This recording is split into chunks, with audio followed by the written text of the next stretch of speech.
우리 삶에는 때로는 조용히, 때로는 천둥처럼 거대한 소리와 함께 찾아오는 순간이 있습니다. 더 이상 이 부당한 게임에 참여하기를 거부하는 내면의 목소리가 들려오는 순간 말입니다. 이것은 소리를 지르거나 문을 쾅 닫는 극적인 장면이 아닐 때가 많습니다.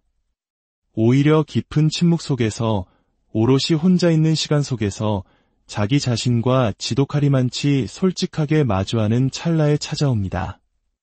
바로 그 순간 진짜 변화는 시작됩니다. 당신의 잃어버렸던 정체성을 되찾는 여정이 시작되는 것입니다.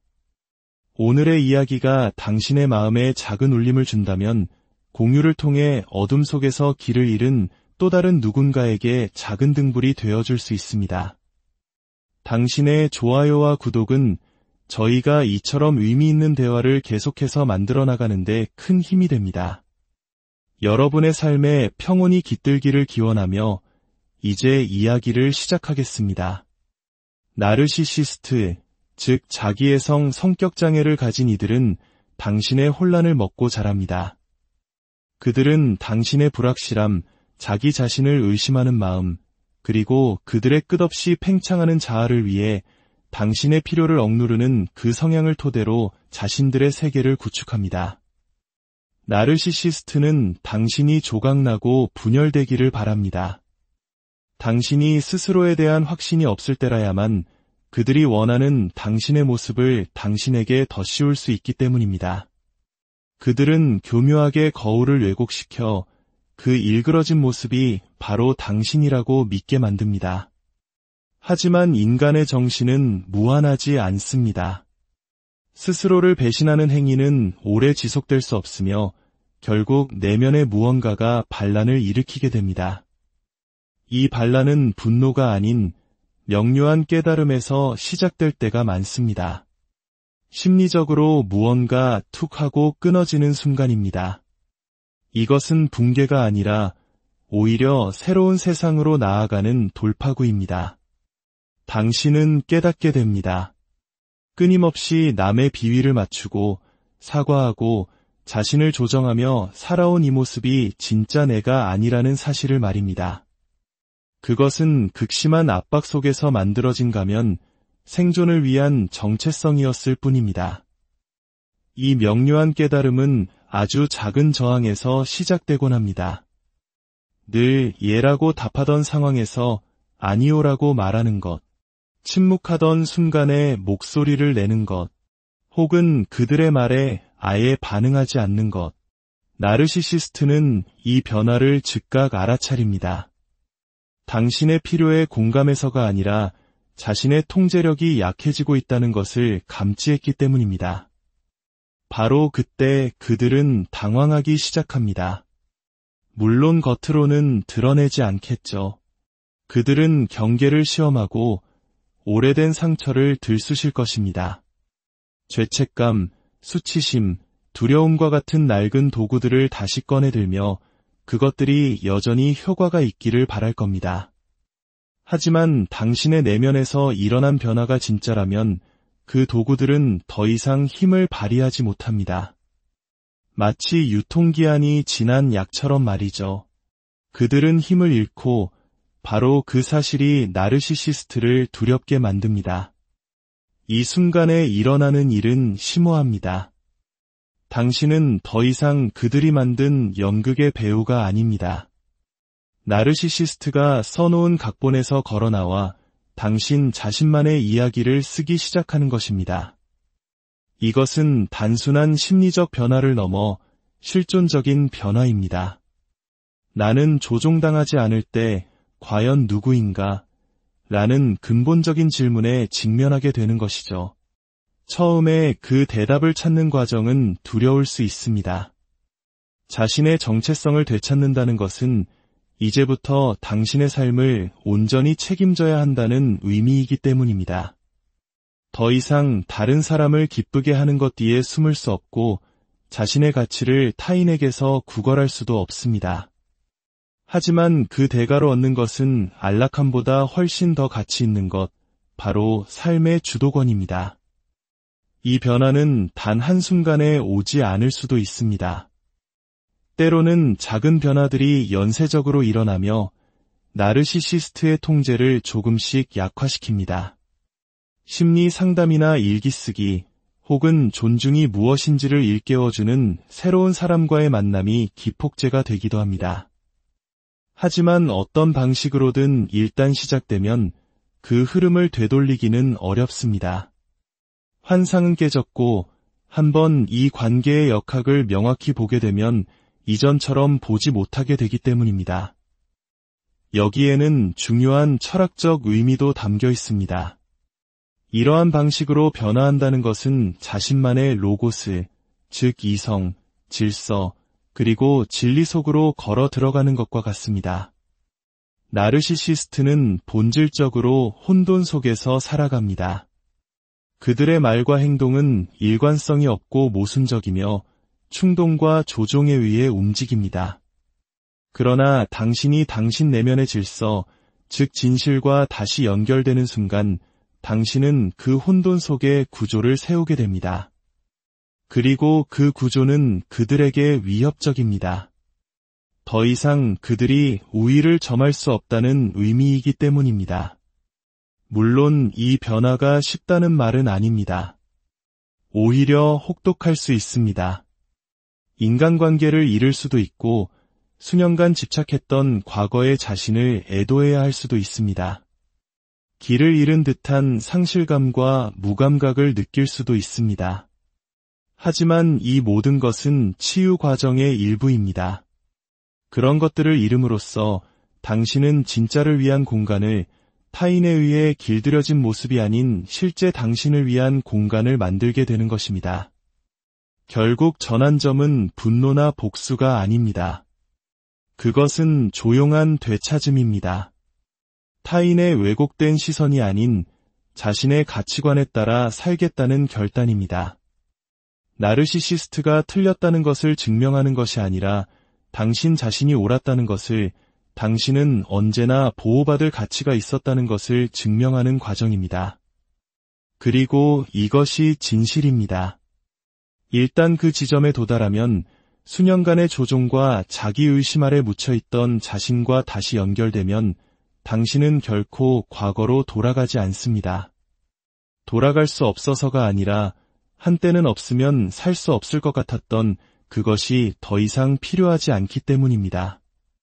그 변화가 일어나고 당신의 정체성을 되찾으면 놀라운 일이 펼쳐지기 시작합니다. 당신은 말을 멈추게 됩니다. 물론 완전히 침묵하는 것은 아니지만 과거에 설명하고 방어하고 정당화하고 이해받기 위해 쏟아부었던 그 막대한 감정적 에너지가 마침내 고갈되는 것입니다. 그 뒤에 찾아오는 침묵은 공허함이 아닙니다. 그것은 힘이며 초연함입니다. 그리고 이것은 나르시시스트를 극도로 불안하게 만듭니다.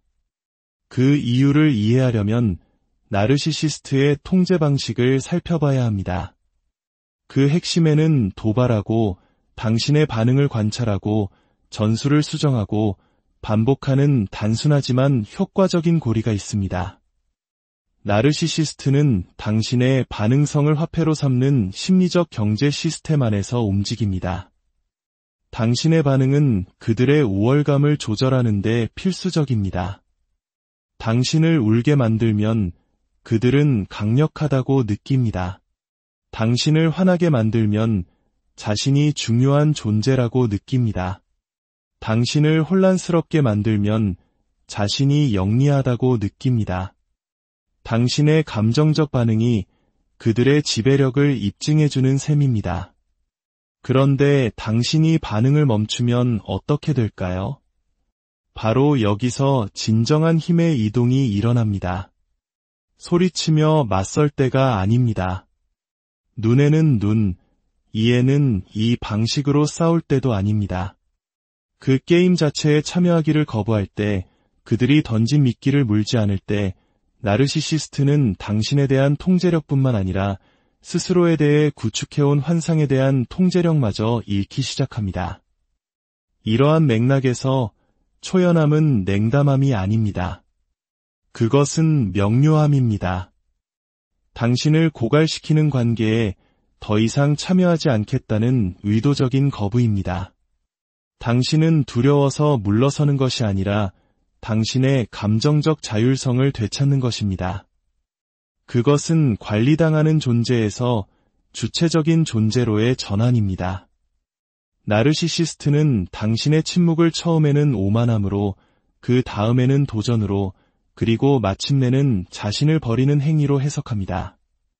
그들은 극단적인 전술 변화를 보일 것입니다.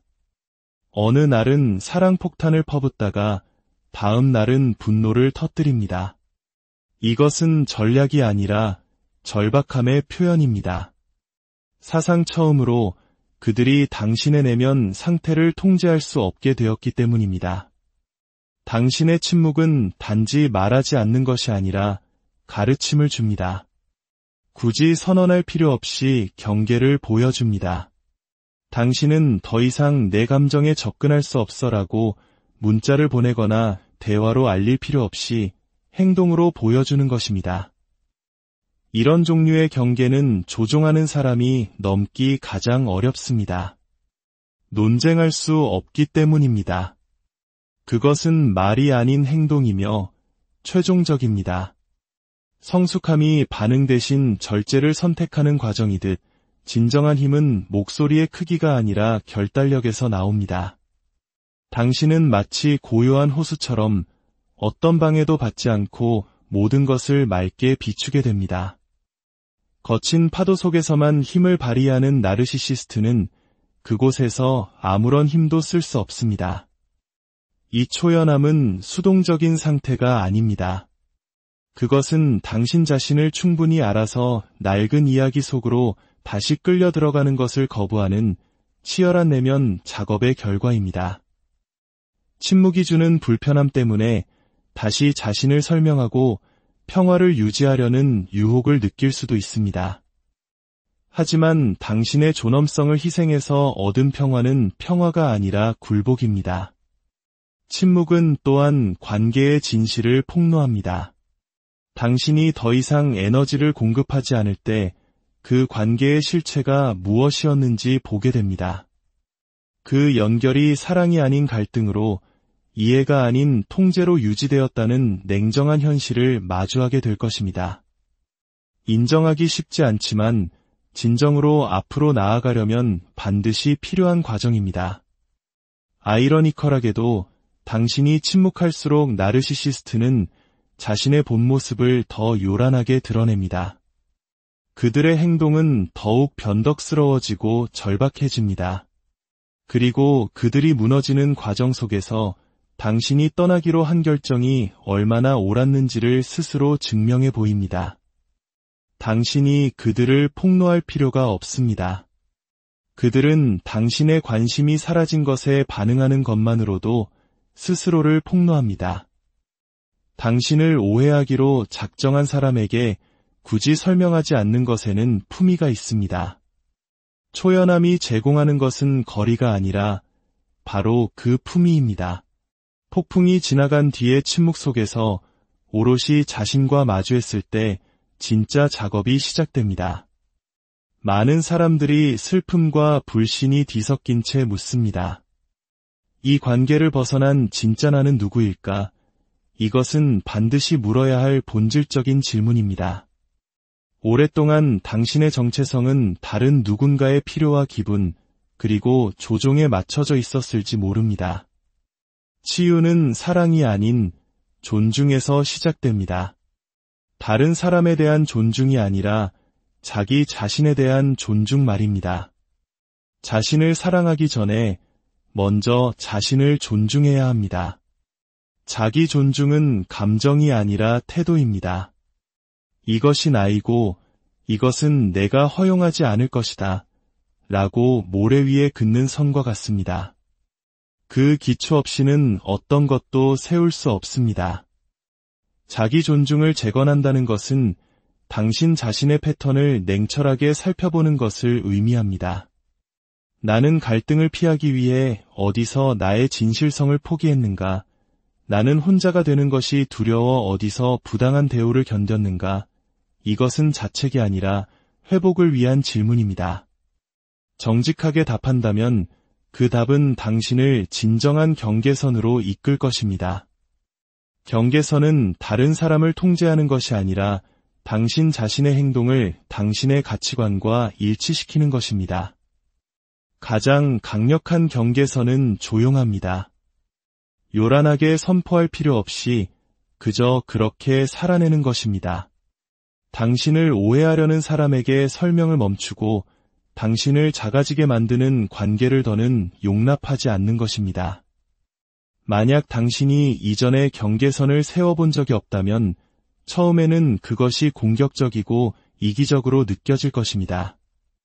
당신의 신경계가 수능을 안전과 동일시하도록 조건화되었기 때문입니다. 이것은 당신이 잘못하고 있다는 신호가 아니라 스스로를 재조건화하고 있다는 증거입니다. 당신은 나르시시스트에게 아니오라고 말하는 동시에 한때 순종적이고 희생적인 모습에서 가치를 찾았던 과거의 자신에게도 아니오라고 말하고 있는 것입니다. 많은 한국인들은 인내와 희생을 미덕으로 여겨왔습니다. 하지만 경계선 없는 인내는 미덕이 아니라 자기 자신을 버리는 행위입니다. 그리고 자기 방치는 나르시시스트가 뿌리를 내리는 토양이 됩니다. 그들은 강하고 자존감이 높은 사람을 목표로 삼지 않습니다.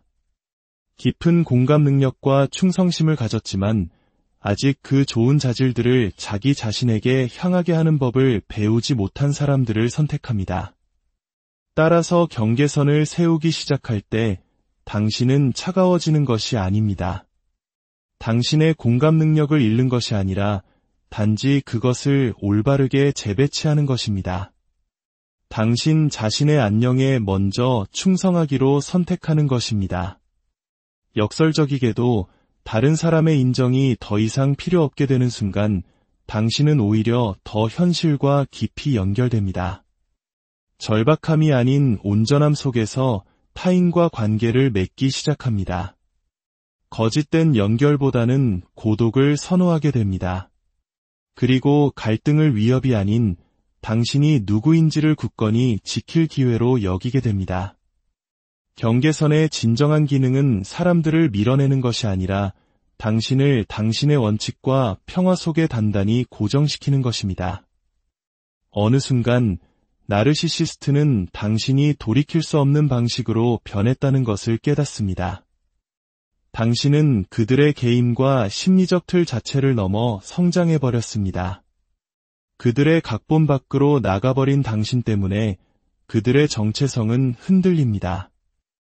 그들은 익숙한 미끼를 던지며 낡은 방식이 여전히 통하는지 시험할 것입니다.